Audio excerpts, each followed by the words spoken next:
Hi, and welcome to another Quarantine Genealogy. This is Esther Camacho. We're going to go over some online resources.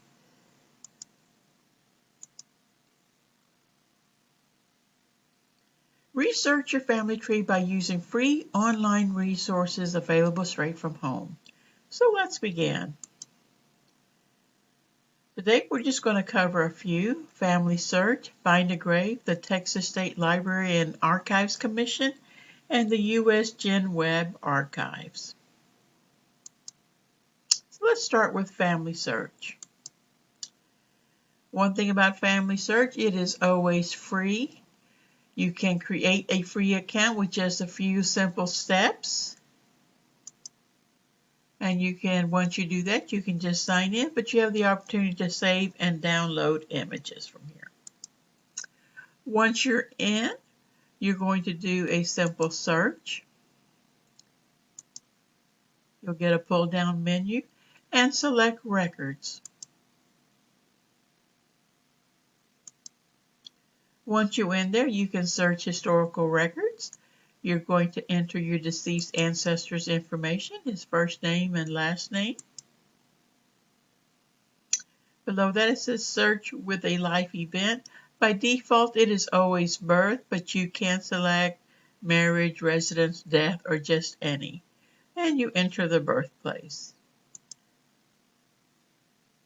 And then a birth year range. I know that he was born in 1842, so I want to narrow it down to just that. But I could put 1840 to 1845. Below that, you can search with the relationship. This will also narrow your results. You can select a spouse or a father, mother, or other person. Below that, restrict records by default is location, type, batch number, or film number. I would not recommend that you do that, and just hit search. Then you will get your results. It'll give you the information you entered off on the left, and it tells you you have one of 20 of 335 results for that name and the information that I entered.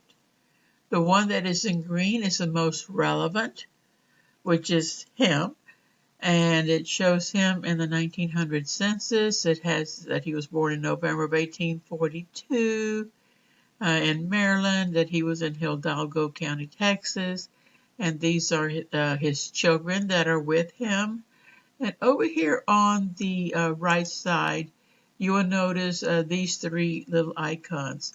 You've got the what looks like a little pedigree chart that will take you to a family tree that's been compiled together. The middle one is just like record data, which is basically the information that's here. And the most important one is this one right here that shows a camera, which is the image. It's what you want to look at is the actual image. So you select that, it'll take you to another page, and it'll show you his information here on the 1900 census. And they also have it typed out here as well. If you can't read it here, you can look down here. And once you go across over to the right side, you do have something called a source box. You can print your information, you can download it and save it, and you also have tools. For some reason, if there is some information written sideways here, you can turn this over so you can read it. If you don't wish to print or download at this time, please save it in the source box. It'll always be there for you next time you go in, and then from there you can decide whether you want to print or download. But definitely put it in your source box. Find a Grave. Now, Find a Grave is also free. You will have to create an account if you want to volunteer and enter information, and you will have to sign in as well once you've registered. But you can do a free search on there. And you notice below that you can upload photos, transcribe photos, join their forums. You can add a memorial to someone. So you do have that option. Once you're in there, you're just going to enter the name, year born. If you know, you can change that to about. You don't have to leave it at exact. The year died if you know it. And you can browse here, but you can give it a specific location and you can search. You can do more search options as well.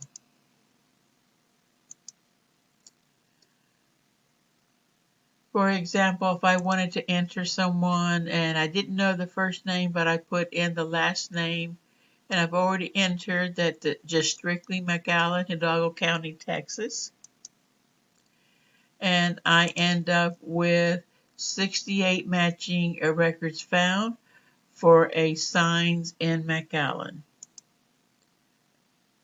The name and his information is here, including a photo of the marker.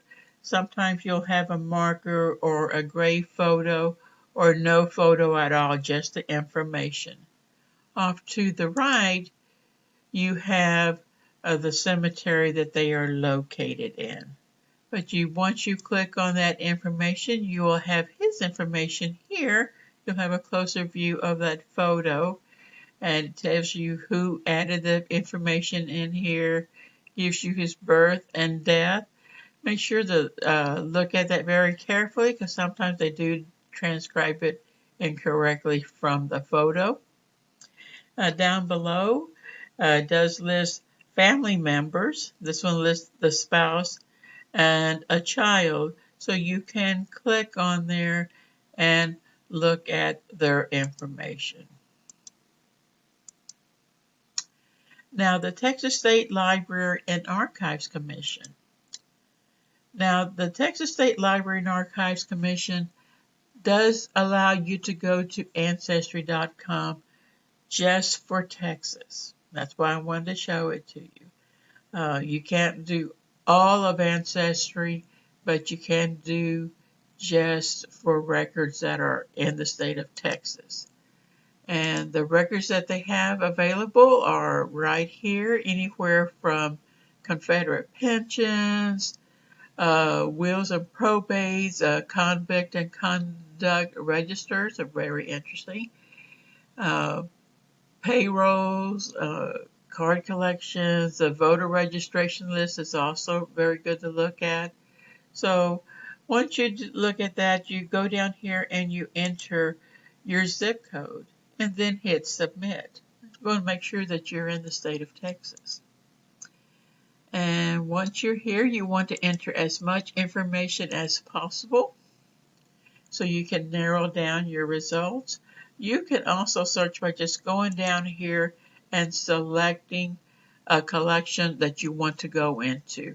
Otherwise, this is just going to search all of them, which is just as fine. The U.S. Gen Web Archives. Now, the U.S. Gen Web Archives have been around for many years. They are a volunteer-based genealogy site. It is broken down into states, and each state provides data in the history, military, cemetery records, and the most important are the vital records information. Now, you do have a table of contents, you have an FTP directory, and you have the file managers, the person who's in control of that state. I personally do not go into the table of contents. I go directly into the state so I can go into those directories. But if you hit the table of contents, this is what you're going to get. You'll get information about the file manager and how to contact them and the projects that they're working on. And then you can go into their each one of these projects. But to go into the Texas FPT directory, this is what it's going to look like when you pick your state. It's going to just list you an index of all the counties, and I'm just going to select the first one as an example. And you select that one, it's going to bring you into another list, which is going to list what's in that directory, anywhere from Bible, the history, photos, if there's photos in there, and then the vital records as well. So I'm going to select the vital records. And once you do that, it's going to give you the birth, death, divorces, and marriages. So I select birth, and it's going to give me another list. And it's going to list the years of the birth. This one's from 1926 to 1934. And that's pretty typical on most of these. It's just narrowed to those years. You select your year, and it's going to take you to another index, but this one's going to list, this is Anderson 1926.txt. Once you select that, you're going to actually go into another page that says the Anderson County, Texas 1926 birth records. And it's going to list all the files here and their information. So you'll have like Iola Adams, these are the parents, and then the date of birth. So if you can't find it through Family Search or Ancestry, definitely come look at US Gen Web Archives and see what vital records they have.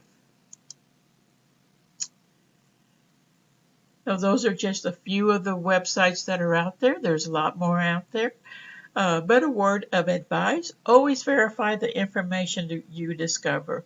Whether you see it on a marker or you look at a vital record there, make sure you verify it so that you can make sure that it's quick, because anybody can make a mistake when they're transcribing this information. And of course, if you have any questions, ask. And visit my MPL subject guide. And to do that, you're just going to go to McAllenLibrary.net, go down to the subject guides, and go down to genealogy, and then you'll go into the library subject guide, and you'll see our tabs. I have a tab for online databases, so there are more databases available, and this is continually growing, so please come back and check on it from time to time. Again, I am Master Camacho, and thank you for visiting. And next time on Quarantine Genealogy, let's discuss census records. Goodbye.